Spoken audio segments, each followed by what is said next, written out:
Maharashtra state में D form second year का फार्माकोथेरेपिक्स इस सब्जेक्ट का 22 मई 2024 को पेपर हुआ। उसी पेपर के बारे में आज के इस वीडियो में हम डिस्कशन करने वाले हैं। तो आइए स्टार्ट करते हैं।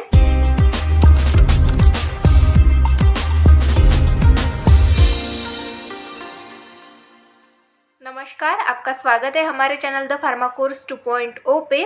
तो इस वीडियो में हम बात करेंगे महाराष्ट्र स्टेट का जो फार्माकोथेरेपिक्स इस सब्जेक्ट का पेपर हुआ 22 मई को, उसी पेपर के बारे में आज के इस वीडियो में हम डिस्कशन करने वाले हैं। महाराष्ट्र स्टेट के डी फॉर्म सेकेंड ईयर के जितने भी पेपर हुए हैं अभी तक, उन सारे पेपर के बारे में हमने डिस्कशन किया। अगर आपने वो वीडियोस नहीं देखे होंगे तो आप हमारे चैनल पर जाकर देख सकते हैं। अगर आप ऐसे ही पेपर रिलेटेड डिस्कशन वीडियो चाहते हैं तो हमारे चैनल पर आपको वीडियोस मिल जाएंगे।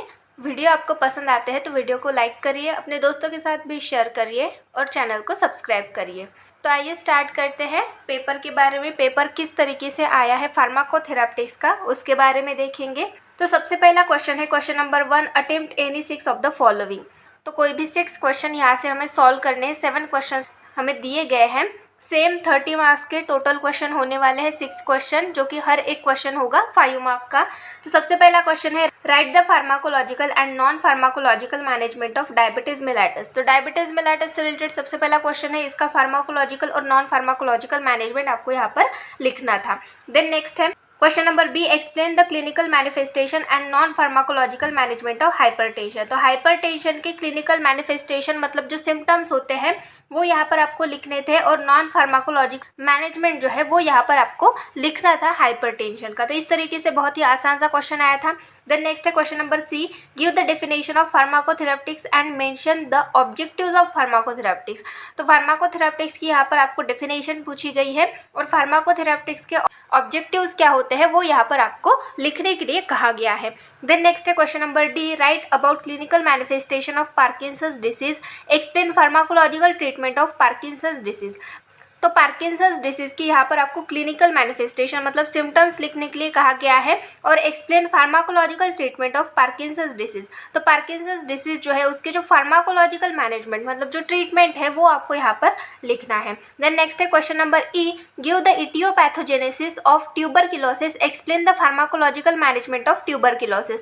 तो इटियोपैथोजेनेसिस पूछा गया है ट्यूबरक्लोसिस का, और जो फार्माकोलॉजिकल मैनेजमेंट है ट्यूबरक्लोसिस की वो यहाँ पर आपको लिखनी थी। Then next है question number F, what is alcoholic liver disease, right about its clinical manifestation and non pharmacological management. तो ALD अल्कोहलिक लिवर डिसीज मतलब क्या होता है, उसके क्लिनिकल मैनिफेस्टेशन मतलब सिम्टम्स यहाँ पर आपको लिखने के लिए कहा गया है, और नॉन फार्माकोलॉजिकल मैनेजमेंट यहाँ पर आपको लिखना था। तो इस तरीके से क्वेश्चन आया था अल्कोहलिक लिवर डिसीज से रिलेटेड। देन नेक्स्ट है question number G, what is SARS-CoV-2 मतलब SARS-CoV-2 जो होता है उसके बारे में यहाँ पर आपको पूछा गया है। Give the clinical manifestation and non pharmacological management of SARS-CoV-2। तो उसके सिम्टम्स और जो नॉन फार्माकोलॉजिकल मैनेजमेंट है वो यहाँ पर आपको लिखना है। तो इस तरीके से बहुत आसान से क्वेश्चन आए थे क्वेश्चन नंबर 1 में, जो कि 5 मार्क्स के हैं। ज़्यादा कुछ हार्ड क्वेश्चन नहीं आए हैं। तो इस तरीके से ये क्वेश्चन नंबर 1 हो गया। देन नेक्स्ट है question number 2, attempt any 10 of the following. तो कोई भी 10 क्वेश्चन, 11 क्वेश्चन यहाँ पर हमें दिए हैं, उसमें से 10 क्वेश्चन जो है वो सॉल्व करने हैं। टोटल 30 मार्क्स के ये क्वेश्चन होने वाले हैं, मतलब 3 मार्क का एक क्वेश्चन होने वाला है। तो सबसे पहला क्वेश्चन है question number A, define hyperlipidaemia, discuss pharmacological treatment of hyperlipidaemia. तो हाइपरलिपिडेमिया की यहाँ पर आपको डेफिनेशन लिखनी है, और हाइपरलिपिडेमिया का फार्माकोलॉजिकल ट्रीटमेंट जो है वो डिस्कस करना है।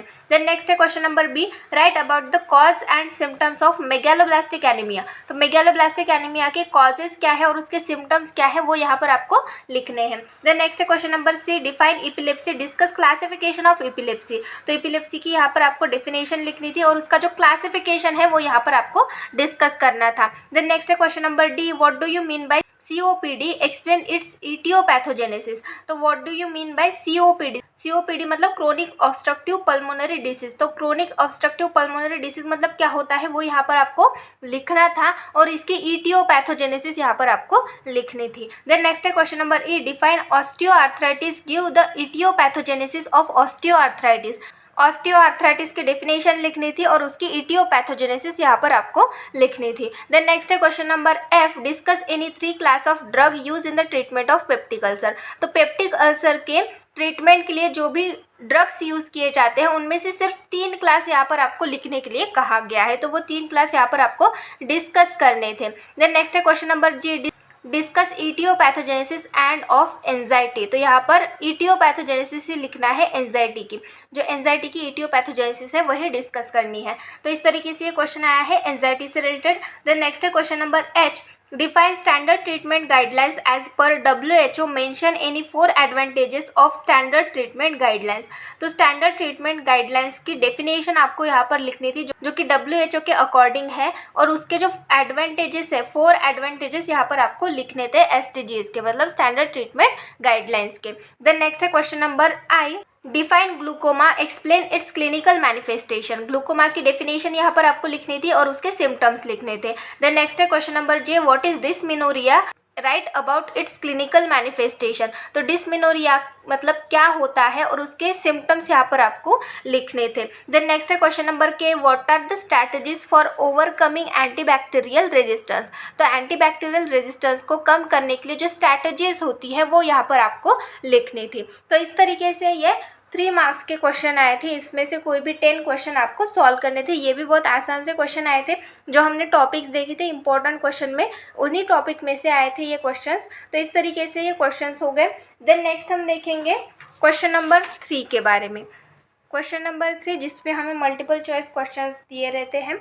Attempt all of the following 20 question यहाँ पर हमें दिए गए हैं, सारे सॉल्व करने हैं, टोटल 20 मार्क्स के, मतलब हर एक क्वेश्चन जो होगा वो 1 मार्क का होगा। तो सबसे पहला क्वेश्चन है, right full form of GERD। GERD का फुल फॉर्म क्या होता है, गैस्ट्रोइसोफेजियल रिफ्लक्स डिसीज, ये इसका फुल फॉर्म आपको यहाँ पर लिखना था। देन नेक्स्ट है question number B, name the drug of choice for the treatment of hyperlipidaemia. तो हाइपरलिपिडीमिया में जो भी ड्रग्स यूज़ किए जाते हैं उनके बारे में यहाँ पर आपको लिखना था। तो हाइपरलिपिडीमिया जैसे सिम्वास्टैटिन हो गया, लोवास्टैटिन हो गया, फिनोफाइब्रेट, इजेटिमाइब, इस तरीके के ड्रग्स जो है वो हाइपरलिपिडीमिया में यूज़ किए जाते हैं, तो वही यहाँ पर आपको लिखने थे। देन नेक्स्ट है question number C, which of the following drug as diuretic given in the patient with hypertension. तो ऐसा पेशेंट जिसको हाइपरटेंशन है, ऐसे पेशेंट है जिसको हाइपरटेंशन है तो उनको डायूरेटिक दिया जा रहा है, तो डायूरेटिक करके एज अ डायूरेटिक कौन सा ड्रग्स यूज़ किया जाता है, यहाँ पर हमें ऑप्शंस दिए गए हैं। सबसे पहला है minoxidil, second is the montelukast, third is the chlorthalidone and fourth one is the verapamil. तो इसमें एज अ डायूरेटिक ड्रग अगर हम याद करें तो डायूरेटिक में फ्यूरोसिमाइड है, क्लोरथैलिडोन है, क्लोरथायाजाइड है, तो इस तरीके के ड्रग्स आते हैं। तो यहाँ पर हमें क्लोरथैलिडोन ये ऑप्शन दिया गया है, तो इसमें से थर्ड ऑप्शन इसका आंसर आता है। देन नेक्स्ट है question number D, name any 2 types of asthma. Asthma के कोई भी 2 टाइप आपको यहाँ पर लिखने थे। अगर आपने अस्थमा के टाइप्स देखे होंगे तो वहाँ पर उसके अलग अलग बेसिस पे, जैसे सीवियरिटी हो गई या फिर सोर्स ऑफ स्टिमुली हो गई, उसके बेसिस पे उसका क्लासिफिकेशन है, उसके टाइप्स जो है वो बनाए गए हैं। सोर्स ऑफ स्टिमुलस के बेसिस पे अगर हम अस्थमा के टाइप्स देखें तो उसमें 3 टाइप्स आते हैं अस्थमा के। कौन कौन से, extrinsic asthma, intrinsic asthma, mixed asthma. तो इस तरीके से 3 टाइप आते हैं। अगर इनमें से आपने कोई लिखा होगा तो आंसर सही है आपका। और अदर हो गया ड्यूरेशन के बेसिस पे, ड्यूरेशन के बेसिस पे भी अस्थमा के टाइप्स होते हैं, मतलब कितने ड्यूरेशन तक होता है। तो इसमें 2 टाइप आते हैं, एक्यूट अस्थमा और क्रोनिक अस्थमा। अगर वो टाइप आपने यहाँ पर लिखे होंगे तो वो भी सही है। और सीवियरिटी के बेस्ड पे भी अस्थमा के टाइप्स जो है वो आते हैं, तो वो कौन से है, mild intermediate asthma, mild persistent asthma, moderate persistent asthma, severe persistent asthma. तो इस तरीके से ये सीवियरिटी के बेसिस पे अस्थमा के टाइप्स हो गए। तो उनमें से भी अगर आपने कोई 2 यहाँ पर लिखे होंगे तो वो भी आपका आंसर सही है। तो इस तरीके से आपको टाइप्स लिखते थे, कोई भी 2 टाइप्स आपको यहाँ पर लिखने थे। देन नेक्स्ट है क्वेश्चन नंबर ई, डिफाइन पॉलीसिस्टिक ओवरी सिंड्रोम। तो PCOS, पॉलीसिस्टिक ओवरी सिंड्रोम को यहाँ पर आपको डिफाइन करना था, उसकी डेफिनेशन लिखनी थी। देन नेक्स्ट है question number F, give 2 example of drug which are used in dysmenorrhoea. तो डिस्मेनोरिया इस कंडीशन में जो भी ड्रग्स यूज किए जाते हैं उनके यहाँ पर एग्जाम्पल्स आपको लिखने थे। तो डिस्मेनोरिया में कौन कौन से ड्रग्स यूज किए जाते हैं, जैसे कि मेफेनामिक एसिड हो गया, आइबुप्रोफेन हो गया। डिस्मेनोरिया में जैसे किसी में नौजिया और वोमिटिंग ऐसे सिम्टम्स भी दिखते हैं तो उनको एंटीमेटिक्स दिए जाते हैं, तो एंटीमेटिक्स ड्रग आप वहाँ पर लिख सकते थे। तो इस तरीके से डिस्मेनोरिया के ड्रग्स आपको यहाँ पर लिखने थे। देन नेक्स्ट है question number G, fill in the blank is the life threatening medical condition caused by the rupture of blood vessel in the brain। अब यहाँ पर क्या बोला गया है कि ये एक लाइफ थ्रेटनिंग मेडिकल कंडीशन है जो किस वजह से होती है, rupture of blood vessel in the brain. तो ब्रेन में जो हमारी ब्लड वेसल है वो रप्चर होने की वजह से ये कंडीशन ऑकर होती है। तो ऐसी कंडीशन कौन सी है, स्ट्रोक। अब स्ट्रोक में भी 3 टाइप्स के स्ट्रोक होते हैं, इस्चेमिक स्ट्रोक हो गया, हीमोरेज स्ट्रोक हो गया और ट्रांजिएंट इस्चेमिक स्ट्रोक हो गया। तो यहाँ पर आंसर कौन सा आएगा, haemorrhagic stroke is the life threatening medical condition caused by the rupture of blood vessel in the brain. तो हीमोरेजिक स्ट्रोक यहाँ पर इसका आंसर आएगा। देन नेक्स्ट है question number H, deficiency of which 2 vitamin that cause the megaloblastic anaemia. तो megaloblastic anaemia कौन से 2 vitamin की डिफिशियंसी की वजह से होता है। तो कौन से विटामिन है, विटामिन B12 जिसको हम साइनोकोबालामाइन भी बोलते हैं और विटामिन 9 जिसको हम फोलिक एसिड भी बोलते हैं। तो इन 2 विटामिन की डिफिशियंसी की वजह से मेगालोब्लास्टिक एनीमिया ये कंडीशन ऑकर होती है। देन नेक्स्ट है question number I, name any 2 gastrointestinal disorder disease. अब हमें हमारे सिलेबस में गैस्ट्रोइंटेस्टाइनल डिसऑर्डर डिसीज हमें 4 दिए गए हैं, उसमें से यहाँ पर आपको 2 ही लिखने हैं। कौन कौन से हैं गैस्ट्रोइंटेस्टाइनल डिसऑर्डर डिसीज, GERD हो गया, गैस्ट्रोइसोफेजियल रिफ्लक्स डिसीज ये एक हो गया, पेप्टिक अल्सर हो गया, अल्कोहलिक लिवर डिसीज हो गया, इन्फ्लामेटरी बाउल डिसीज ये एक हो गया। तो ये 4 डिसीज हमें हमारे सिलेबस में दिए गए हैं, उनमें से कोई भी 2 आपको यहाँ पर लिखने थे। देन नेक्स्ट है question number J, in human scabies is cause by a tiny itch mite. तो स्कैबीज ये स्किन की कंडीशन है, डर्मेटोलॉजी इस चैप्टर से ये क्वेश्चन आया है। तो स्कैबीज ये किसकी वजह से होता है, कौन से माइट की वजह से होता है, सार्केप्टोज स्कैबी। सार्केप्टोज स्कैबी हम जिसको बोलते हैं ये एक माइट होता है, इस माइट की वजह से स्कैबीज ये कंडीशन ऑकर होती है। तो इसका आंसर आता है सार्कोप्टिस स्कैबीज। देन नेक्स्ट है क्वेश्चन नंबर के, डिफाइन सोरियासिस। तो सोरियासिस की यहाँ पर आपको डेफिनेशन लिखनी थी। देन नेक्स्ट है question number L, syphilis is caused by the bacterium. Syphilis मतलब इन्फेक्शियस डिसीज हो गया ये एक। तो इसमें बैक्टीरियम के बारे में पूछा गया है कि कौन से बैक्टीरियम की वजह से सिफाइलिस ये कंडीशन ऑकर होती है। तो कौन सा बैक्टीरिया था, ट्रेपोनेमा पैलिडम। ट्रेपोनेमा पैलिडम इस बैक्टीरियम की वजह से सिफाइलिस ये कंडीशन ऑकर होती है। तो यहाँ पर ट्रेपोनेमा पैलिडम ये आंसर आता है। देन नेक्स्ट है question number M, the thyroid gland is responsible for production of dash and dash thyroid hormones. तो थायराइड ग्लैंड जो है वो कौन से हार्मोन्स जो है प्रोड्यूस करता है, ये यहाँ पर पूछा गया है। The thyroid gland is responsible for production of T3 and T4।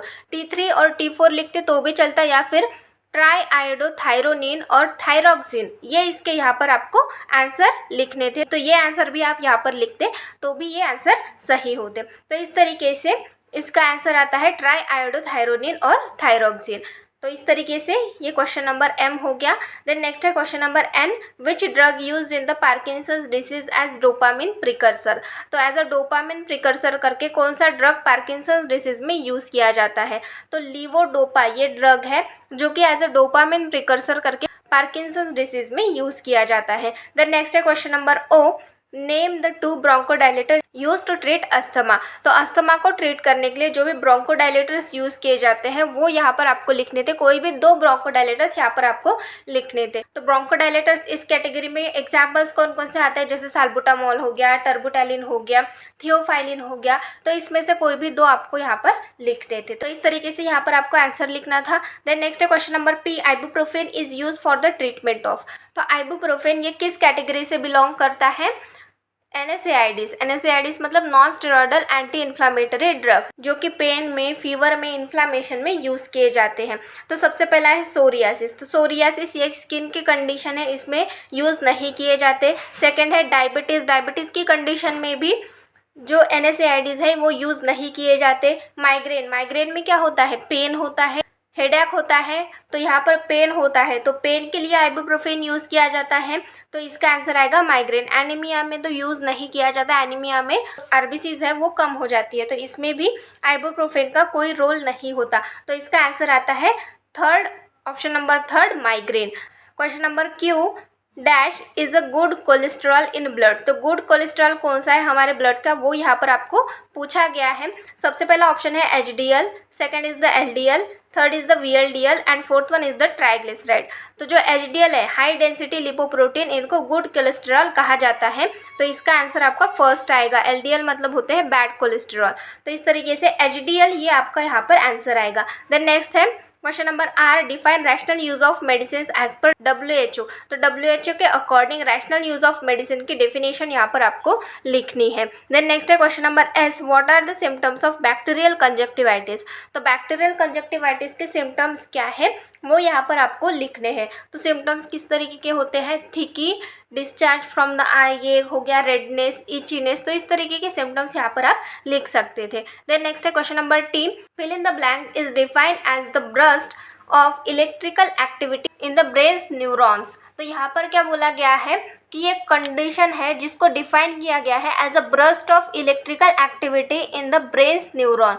तो हमारे न्यूरॉन्स में जो इलेक्ट्रिकल एक्टिविटी है वो burst हो जाती है, मतलब बहुत ज़्यादा एक्टिव हो जाती है, बहुत ज़्यादा ही स्टिमुलेट हो जाती है। तो उस कंडीशन को हम क्या बोलते हैं, तो सबसे पहला है डिप्रेशन। तो डिप्रेशन की कंडीशन में हमारी जो न्यूरॉन्स की एक्टिविटी होती है वो डिक्रीज हो जाती है, कम हो जाती है, और यहाँ पर इलेक्ट्रिक एक्टिविटी इंक्रीज हो रही है, ब्रस्ट हो रही है।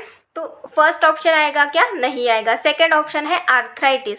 तो आर्थराइटिस ये हमारे जॉइंट से रिलेटेड डिसऑर्डर है, हमारे जो बोन्स की जॉइंट्स होती है उनसे रिलेटेड ये डिसऑर्डर है, तो आर्थराइटिस ये भी नहीं होगा। देन नेक्स्ट है COPD। COPD ये हमारे लंग्स से रिलेटेड डिसऑर्डर है, तो ये भी ऑप्शन नहीं आएगा। देन नेक्स्ट है सीजर्स।